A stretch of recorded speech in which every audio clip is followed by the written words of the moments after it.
And now it's my great privilege and honor to introduce someone who has been so inspirational to me and really influenced the way of how I understand the way of doing research. Professor Kari Lukka from the University of Turku, Finland. I know Kari since 2013 when I moved to Finland for my postdoc. Kari was then the head of the Department of Accounting and Finance and a true leader of international management accounting scholars team. And it was really a great opportunity for me to participate in these developments, discussions that took place at the time there. And if I, should pick out one message and one thing from that time that is still with me, and I think this was one of Kari's message to younger colleagues, and not only, was really the idea of the quality of research, the way of doing, and also what you produce as a researcher, as a scholar. So really, performance matters, but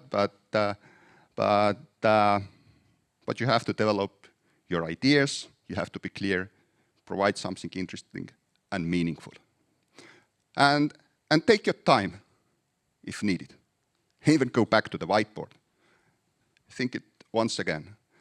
And the other message, I think, what Kari has delivered, and I think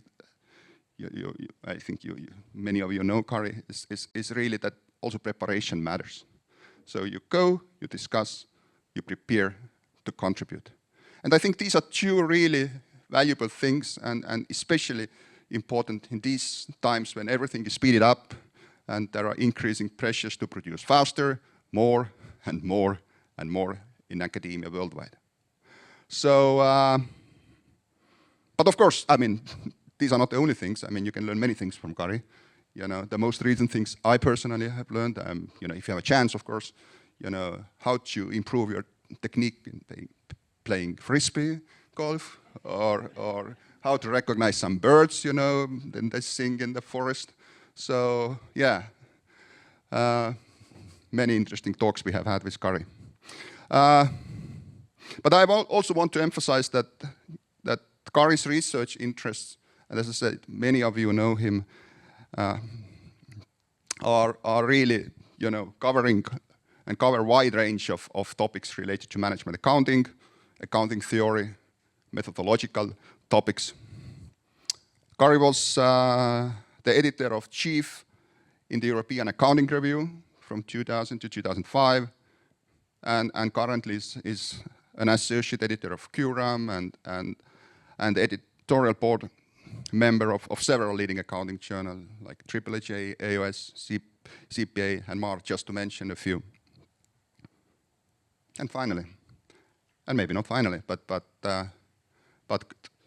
in 2022, Kari received the Anthony Hopwood Award for Academic Leadership.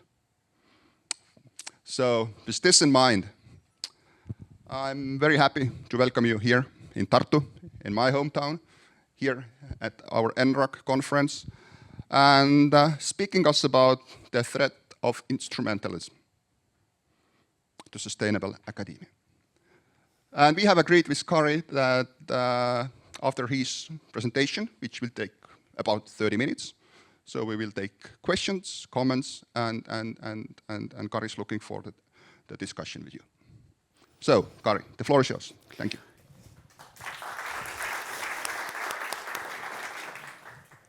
Is the voice on? Yes, it is. Thanks very much for your very, very kind words, Peter. So you almost stole my presentation. Well, at least partly. Yeah, so I'm going to talk about the threat of instrumentalism to sustainable academia. This this is a very, very subjective presentation based on all my career, which is about 40 years plus, as an author, as a reviewer, as an editor, as a participant in so many seminars and conferences. And you know the concern is already on the title, but if we go to the steps of the presentation, I start from the key concerns, threats to scholarship these days and their sources. How does instrumentalism, which is the key word, function in academia? Why is instrumentalism such a danger that is worth talking about, thinking about? And then quite much also about how to safeguard scholarship from current threats. So I'm not just trying to depict the threat, but also talk about how to go forward. And as Peter said, I'm trying to do this in about 30 minutes so that there should be time for questions and comments, which I really look forward to hearing from you. So the concerns at stake, this is always a little bit hard and difficult to describe exactly, but I think one way to put it is how to safeguard the craft of scholarship with original creativity and healthy biodiversity in the academe. I think this is one way, a broad way to put the general concern. And there are sub-dots under this then, very broad ones, ability to preserve academic freedom. If we take a look at what's happening recently in the UK a bit, and now much more in the USA under this horror regime of Trump, we see even this under threat. So the spirit of academic scholarship and civilized culture, I would say, this has always been close to my heart as a researcher. And also, quite near the same thing, Humboldt's idea of broad and deep Bildung, rather than, for instance, something that is quite hyped these days, university as part of the innovation system of an economy. Well, I'm not against university being a part of the innovation system, but I don't think it should play the primary role. These are my core values. Third one, openness regarding what stands for quality in research. I have always been a proponent of pluralism. So you can do research in so many different good ways. We have a recent paper with David Bedford and Markus Granlund published in AAAJ. The title was reminded me by Paolo yesterday about this nothing, because the title is Safeguarding the Unknown. And I think this unknown is the quality, because the point of the paper is the true quality we can never predefine. It has to be left open. And then the key thing in this presentation actually is the fourth dot, stressing the role of intrinsic, not primarily extrinsic motivation as a driver of research work. Of course, these all link together. And then, relatedly, preserving good research ethics and integrity to safeguard scholarship. So these are the broad, a bit abstract concerns. So I will try to talk about these things rather practically next. And I will focus, I'm not saying this is the only threat, but this is the focus of this presentation, is instrumentalism. So what does it mean? It's focus on the measurable outputs rather than the very contents of research. This is the topic of my recent paper with Albert Becker, published in Critical Perspectives on Accounting. So when there is this focus on instrumentalism, I argue there are many dysfunctional effects there are many dysfunctional effects which come from the current publish or perish regime, POP. What does it mean in practice? Getting published in good forums, ranking, impact factor, becomes the primary target in itself. I stress in itself. Haste to get publications, better numerous publications. This undermines original creativity and quality, I'd say. It leads to short-termist research thinking mindset, quite often also avoiding any bigger risks in your research projects. It leads to conformist, rigorous method-driven, conservative, and often boring research, as Anthony Hopwood in one of his late writings put it. And then Alveson has a few fantastic texts on the same thing. Risk of research lacking true meaning. This is one of the broad ways to put everything. We can lose the whole meaning of what we do if we go far instrumentalist. Well, this instrumentalism has not come out of nothing. It is driven by something. And I would say the primary driver is the reward systems, which are linked to publications, publication impact, and so forth. They persuade us to instrumentalism. And it is a big complex thing of things. New liberalism supports it as such. Bureaucratic managerialism supports it because managers like to see something, exactly as Paul also told us yesterday, talked about. That's for many university managers, for instance, to penetrate into our work and commensurate everything. Well, relatedly, there is this some kind of measurement hype. We have to measure, we have to get data about our research outcomes and their impact and citation and so forth. Career concerns, obviously, because we are measured, the career is related to measures, the measured outcomes, and then leads to myopic and selfish competition and not very collegial competition at times. It would be a very big theme to continue along the lines of what how digitalization, which is an older thing, has already fed this very much, but artificial intelligence is feeding even more, I think. All the same things. The things are the same, but there are these huge assemblages of digital things that are really feeding this. So the risk is getting bigger and bigger and bigger. But the risks are the same, I would say. So classic virtues of good and broad academic citizenship are at risk of getting undermined, I'd say. There is a very nice book, but unfortunately in Finnish, about this theme. About this digitalization and artificial intelligence, there is a quite recent and very good article by Becky and Davis in ASQ 2024, which I really recommend everybody to read.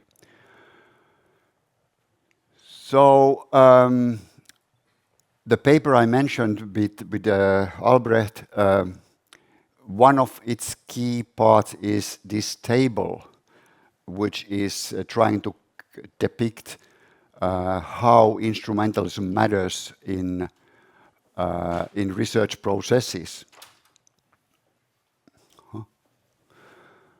So it has two columns. One to the left, low degree of instrumentalism, and to the right, high degree of instrumentalism. And I don't go through all of it, but the key idea is that on the left-hand side, the researcher is all the time focusing on the contents, the substantive matters, and the motivation of doing the study. And this doing of the study is supposed to lead, as the study develops, to publication. So everything is around the study itself. And then at some point, the researcher is thinking, okay, I have something to say. I would now like to find some arena to get it published, a forum. Whilst in the high degree of instrumentalism process, the mindset is different, and also the order of things is very different. You might even start from thinking, okay, I want to publish in this grade journal. And so you start thinking, okay, what should I do to get it published there? Okay, they are publishing this type of works, this type of methodology. These are the great people who have published there, so I should look at their papers and look for gaps perhaps, and then little additions to them, and so that I'm part of that tribe, and then maybe I get a positive responses from that journal. So you start playing, which I would call the publication game, right at the start of the process. So everything is a little bit upside down. Somebody has said, well, but the publication is the outcome. Right, the publication is the outcome, but the whole thing was completely upside down. Now, I've called this, the right side, the reversed order process of doing research. And I think it's really, really, really threatening to the craft of scholarship. This is in the research process. But then there are many, many instrumentalist things that happens with us all the time. And one thing is how we discuss at conferences and research seminars and workshops. I think there are many indications of the same thing, instrumentalism. So it seems to me that much more often than before, the talk is about publishing, actually. Somebody presents a paper, and then quite soon somebody asks, which is the target audience of this paper? And then somebody else, you should make sure to choose your audience early in your study.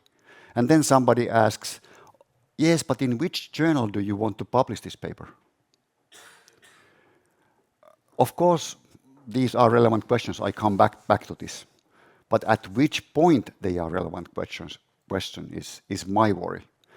I would say targeting to an audience or targeting to a journal early in the process is quite dangerous. Because instead of substantive matters, the process becomes too early, conditioned by all kind of things relating to expected publication success. Going back to the table which I just showed. So the threat is letting playing publication games hijacks the scholarly process. And the ugliest way to put it, there's a risk of corrupting our research integrity.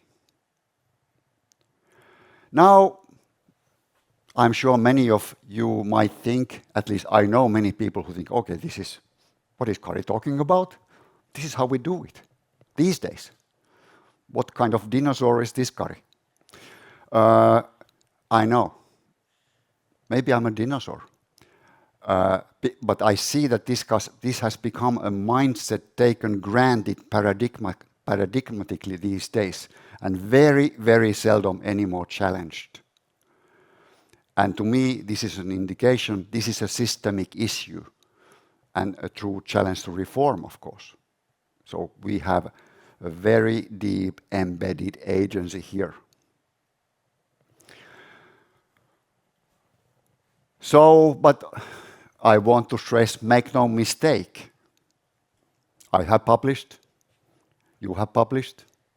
We all want to publish at the end of the day. We want to publish our research. And for that end, we want to know our target audience at some point. Of course. The question is, at which point of your process you start thinking of that? And I must say, I'm very critical of anybody coming to the first research meeting raising the question, okay, where do we want to publish? I hate the question. We just had with Albrecht an interview with a rather experienced accounting scholar, and I just a couple of notes from this interview. This guy was thinking of his past career, the time he has been a head of department, and how the research landscape looked a couple of decades ago.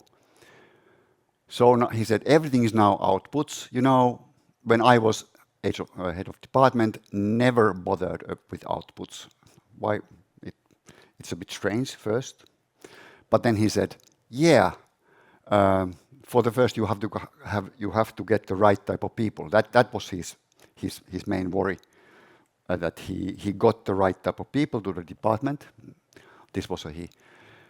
But then after that, it's all about process. And if you get that process, the outputs come. Don't worry about the outputs. They come if you have the process with the right people. And then finally, this guy also mentioned publication was there only when there was something to say. And at the most practical level, my comment is this: yes, let's publish when we have something to say, not before. So how do we find something to say? Now, the comment of this guy was rely on a good process. And I would completely agree. This is a slide I have presented to all my students, all my doctoral students, and at so many seminars and conferences and workshops, as somehow I've been able to put it into my presentation also this time. But this has been there for many years in my slide set, just because I still believe in it. Because I always like to find ways to put some things in a nutshell, even though I know the risks about it. But this slide is supposed to talk about the main things. And now I see the clock is running. Okay, so in short, these 4 questions are important for any researcher at any point of time of the research process. So when I'm doing research, I'm always thinking of these from day 1 until the last day. And quite often my processes are like 6 years, 8 years from the start to publication, right? But I'm always thinking about these things. So what is it actually that I'm doing research on? Research question, purpose, aim. It's very iterative thing to find the best version of it. But the most important thing of all of this is, why is the research question important? One way to ask this: what am I problematizing here? Am I just adding some little thing to all the things that there is already? Well, you can do this, right? I always try to have something to problematize. But that's a matter of taste, right? I don't like too much this gap spotting type of research. There are all these things done, but I see this one is not, so I do this. To me, that's not a sufficient condition. It's a necessary condition, right? But not sufficient condition. Then the third dot is something that there are so many books on this, all these methods, qual, quant, all that you have to know this. This is a big part of the real doing, once you have the idea. But idea is everything to me. And then finally, what does come out from the pipe? What are the outputs? What are the conclusions? And what do they mean? So in a nutshell, this is to think about in my view, and this is the process to me. Some key things. So serious probing into genuinely significant topics and research questions. Not necessarily always an empirical focus, but also an appreciation of careful thought work. Critical thinking was mentioned yesterday, and I'm very big supporter of that idea. And then finally, avoidance, Peter mentioned this, avoidance of haste in the research process, avoidance of competitive rat race in the spirit of publish or perish. Take your time in research. I know in the world there are difficulties in this regard, but if possible, find ways to take your time. How to respond then to these threats? 3 things. Local research cultures. So important. So important. People can work together seriously or instrumentalistically. And I couldn't work at an instrumentalist place. I just couldn't work there. So try to avoid it if you can. It's difficult these times. Academic leadership is important. Very important. I come back to this. And then finally, one of the points of this is that somebody might say, yes, but it's these big boys and girls, they decide about everything and we just have to follow and play the game. I'm arguing we all have some agency. We have agency regarding of our mindset at least. So one is long-term work to develop research community. And here is the ground stone of everything. Deep, true appreciation of the genuine importance of the research we do. And do our work in such a manner that we can appreciate it.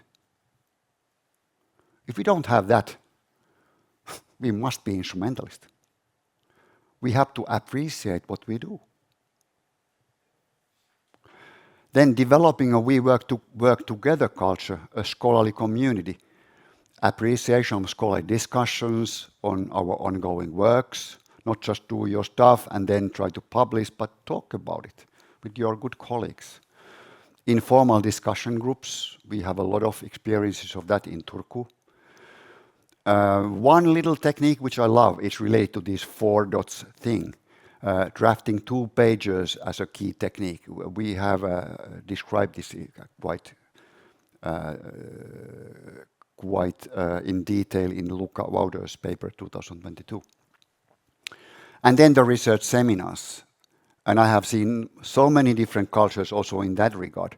So what we are trying to do at Turku, we have been trying to do it for a very, very long time, is that we are expecting people to read the papers. Not just come like in the okay, you are a bit like doing this and then throwing out some comments. So we are reading the papers in advance. We have an aside discussant. We let the presenter speak, not interrupt the presenter. Then the discussant does their job, and then the questions and comments from the audience, and which are supposed to be constructive. And we have got very, very good feedback from our visitors to this seminar, like systematically, I would say. But the key is we are reading the papers, and that's just this spring. The presenter said, "Okay, but you have really read the paper." So strange, but it should be the normal thing. The other thing about developing the research community, avoiding and encouraging not playing the instrumentalist games. So comments, no, I'm not repeating myself. I go to the next. Professors and other seniors, academic leadership by showing example of serious scholarship. Do as you preach. If you preach, do that. Using clear agency to resist just playing instrumentalist publication game. Systematically focus on the contents, less on the publication forums or hints regarding publishing. And then finally, the most important, which is exactly about the reward system, show appreciation for good scholarship, often taking time and being risky. That has to be taken into consideration if somebody is taking risks. Consider this when evaluating candidates for open positions, so that original quality is more important than the quantity. National and international level, encourage and help in developing networks of peers. Having a good set of good academics related to your research topics and being able to work with them, send them papers for comments, and then comment their papers, that's fantastic. So friendly reviewer system. Doing joint research, not always joint, but encourage it. So give and take culture. We have become, in my view, I know editors who are a bit desperate even about finding reviewers because people are so busy. What the heck?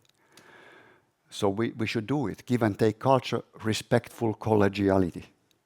I think this is one of the key words, respectful collegiality. Visits in, visits out, including online visits. You don't need to travel. You can also do online visits. And really working with seriously run journals. And to me, seriously run journal is something which has a serious review process.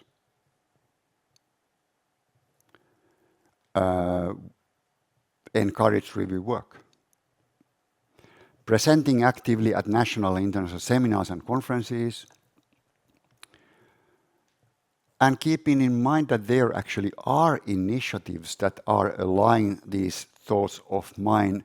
Maybe somebody has heard about the San Francisco agreement called also DORA. There is this new Science Europe initiative agreements on reforming research assessment. There are universities which are resisting university rankings, which are normally almost complete bullshit. But these are kind of look good, but maybe better than what they are because I can see another bureaucracy looming there. So everything has to be balanced. I'm really approaching the last slides. So one notion I would like to bring in, which I love is, and these texts are translated by me, these are in Finnish. There is this Jaana Hallamaa, professor from the University of Helsinki. In one of her writings, she was writing about how university can represent, as she said, good slow. So as yesterday, if you remember yesterday, it was all about high pace, more quicker, more productive, data set driven, all that. And I was wondering how far can we get and for what? Well, maybe there is a reason in the business life, right? And many good reasons, and you can't avoid it. But in the academia, we could take our time. And it has to be so. If it isn't so that we can't do our research in the time they need, then something is very, very wrong. And this is the point of Jaana Hallamaa. Take your time and be brave about it. The same point is in the very, very good book by Kivistö and Pihlström's The Defense of Civilization.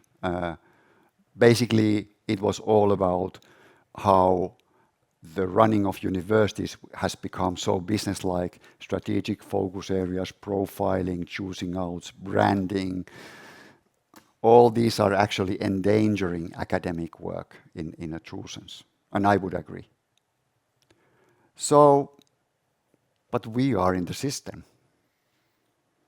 So maybe we can do something about it. So the point is, we all have some agency. At least we can have a mindset not liking this. This is the minimum. So final encouragements calls for some of the most important things. True belief in our own well-motivated research is the cornerstone for the sustainable craft of good scholarship. This is everything. If we don't have this belief, forget good research, I would say.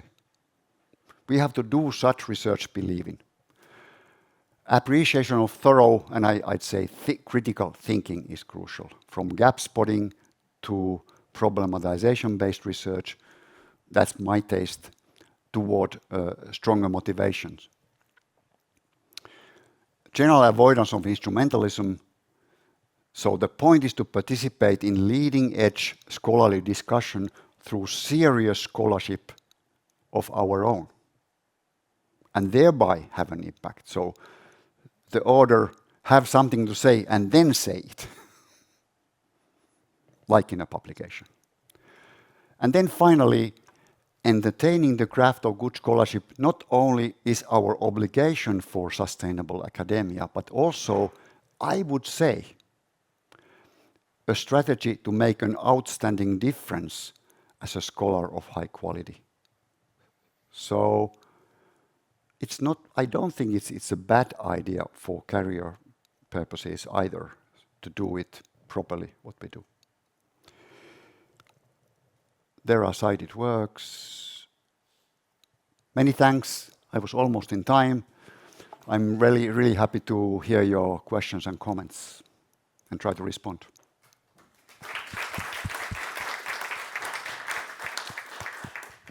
And I will bring the mic. Okay, I can talk now.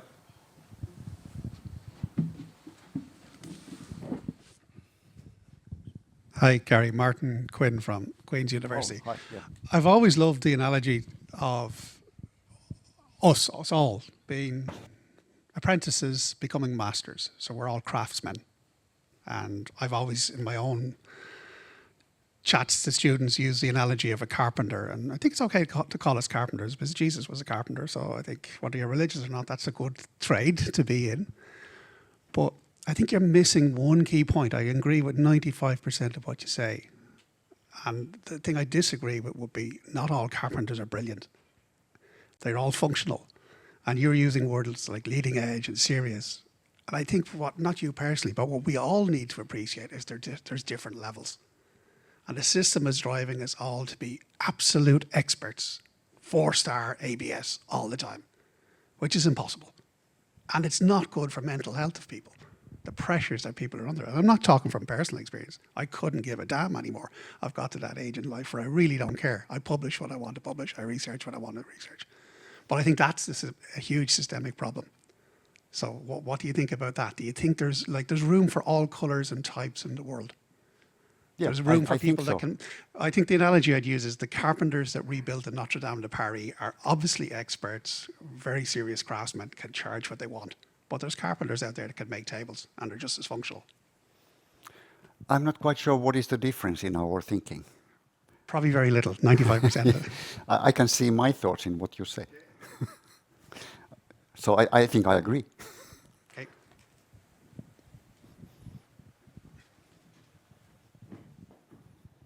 Thank you, Kari, for your great and really important speak here. I fully 100% agree with you in all of your points. Unfortunately, we are so far away for that at the moment that even I really love what you said about the good slow. Maybe it's at the moment a bit romantic view to a past. I really hope we will get back there. At the moment, for example, I am living in a reality that monthly I approach my research team leaders and I urge them to update their monthly forecast of the publication UFO points of the year. Maybe you can now stop it. You can go and say, Kari said, I should do this. It requires strength and courage that I think only Kari perhaps can do that. Okay, next Yeah, comment. One comment I was supposed to be saying this good slow doesn't mean that slow is as such great. It is that take your time. It only means that. It doesn't mean like being slow in itself isn't fantastic, right? I know people who never produce anything, and that's too slow. That's not good slow.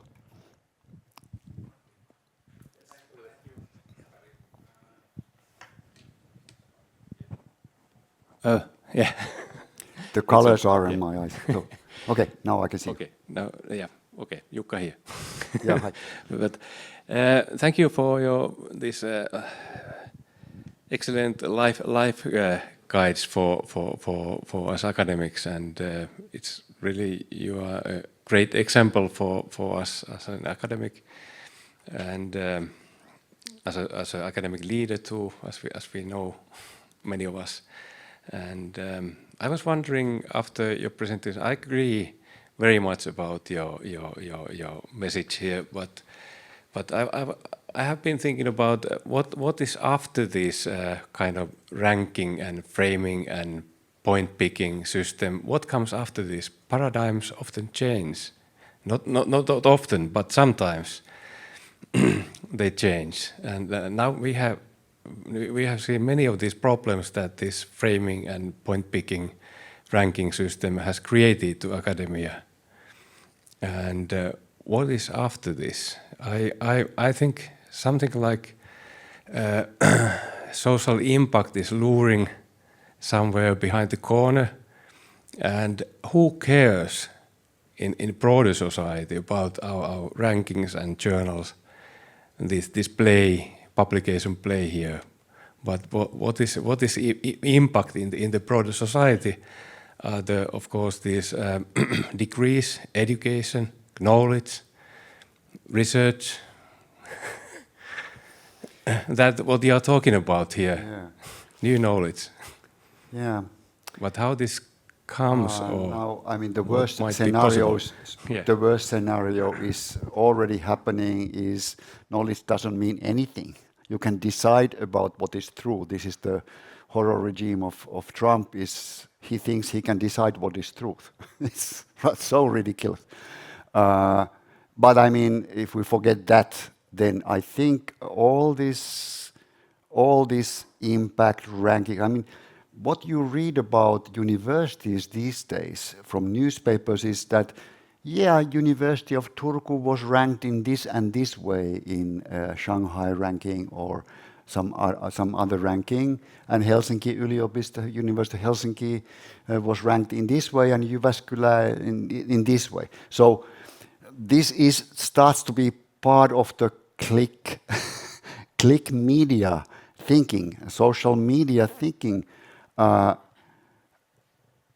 must say I'm in horror thinking of what AI is now doing for our undergraduate students, what it's doing to almost everybody. It looks good, but then the deeper effects might be really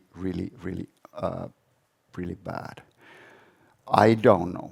I hope these ideas which I'm talking about get some steam. It is little possibility, not very likely, because it's like against the wind. Doing as I preach is against the wind, right? But I think this is, as a researcher, that's how I think about research. That's my research integrity. I don't need to change my mindset anymore. I'm already retired. I'm doing research for almost like a hobby. I'm an emeritus. But I have been doing this way whole my career, I can say. But of course, the thoughts have clarified and clarified and clarified up to this point today, in which I think this is the only way I can imagine do my job properly. So this is against the wind. This is against the paradigm that we are enacting all the time at seminars. Think of the seminars that in the past you remember these questions about what is your audience, where do you want to publish, and soon it all is about, so you should do this in that journal and you should do that in that journal. And it's corrupting our work. Again, we all want to publish, right? But the point is, at which point of the process you allow that question to come in. That to me is critical. Okay. Mikael Tombak, I'm from the University of Toronto, and I'm not in accounting, but I chaired a management department for about 10 years, and I sat on tenure committees for about 5 or 6 accounting cases. And so this is an outsider's view.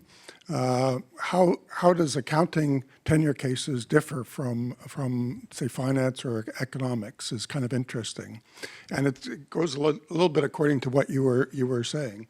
What is remarkable to all of us outside of accounting is, well, we have a lot of letters from external reviewers who are supposed to be the leaders in the field. And most of those letters in accounting are different than say, finance or economics, in that there's a chart or a table where they would actually count the number of publications in, there was 5 journals, I think, RAS and JAR and TAR and 2 others. And they would actually count and they would compare versus somebody else who got tenure. And my junior colleagues in accounting would actually come to me and they say, I need to have 5 in those 5 journals in order to get a tenure. Not 4, not say, 5. I need, and I'm kind of laughing because it's incredible that it's that precise even. But I think, okay, so it's really, I think, a systemic problem within accounting research, what you have identified here. Now, what's the solution? The solution is, I think, that these and so here's where the academic leadership comes in, that you were describing, that those leaders need to be writing in those letters, as they do in other fields. Here are these articles that I thought were really good, and why, and the originality of them, and focusing on that sort of stuff, rather than counting the number that hit those particular journals. Yeah, this happens. In one little writing in a Brazilian little journal, Trevor Hopper, a great academic, retired but great, he called this type of approach of writing these evaluation reviews secretarial take. That's completely secretarial. You don't need to write it. You ask your secretary to write it. So I completely agree. This doesn't happen everywhere. At Turku councils, we normally criticize this type of evaluation letters because these are ridiculous. It should be really evaluation, not through these judgment devices, as I would call them. Of course, you can use them maybe as a starting point if you want, really, but you have to write about something as your own evaluation of the works. So, yeah, I think these are, I don't know, maybe in the North America, it's not so typical in the Europe, I would say. It happens in Europe, right, in accounting field. But it is one extreme example of how bad it can get. Okay. So, thank you very much for the questions for this discussion. Oh, thank you very much. Thank you very much, Kari, for your presentation. It's coffee break now. You can continue the discussion there and later with Kari. So once again, thank you very much. Coffee time now, and we continue at 10, sharp 10. So we'll be shorter. Thank you. Thank you. Thank you.